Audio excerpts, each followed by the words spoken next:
eSinayi, naphupha imithwalo enzima, uthi uYesu ndoninika ukuphumla. Ngoba uThixo walithanda ilizwe kangaka, wade wanikela ngonyana wakhe ozelwe yena, ukuze bonke abakholwayo kuye bangabhubhi, kodwa bazuze ubomi obungunaphakade. Ake nizwe bazalwane nokuthethwe nguPawulos,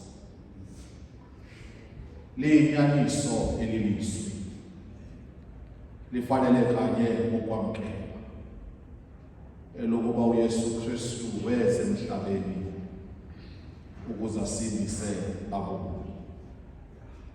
Ake nizwe nokuthethwa nguYohane, uthi uYohane ukuba umuntu uyona in the event that we fall into sin, sinayo uthetheleli kuba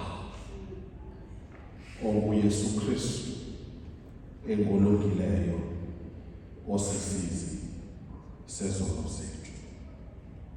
Uma ke singena kule nkonzo, sizothabatha-ke kumaculo ethu esiXhosa, iculo 163.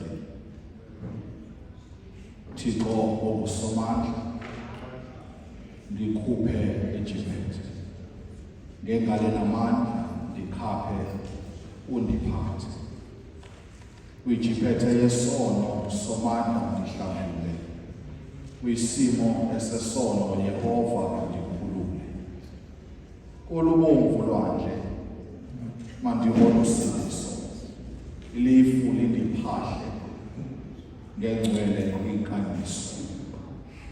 Ebodweni bentlango ndikhaphe ngeShekina, kwindlala nezilingo ndixhase ngalomana.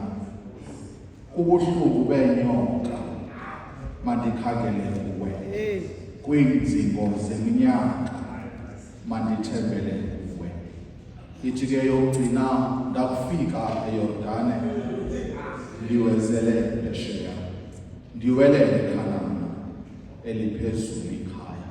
Iculo 163 uyothi ke maliphela sicele ozosithandazela.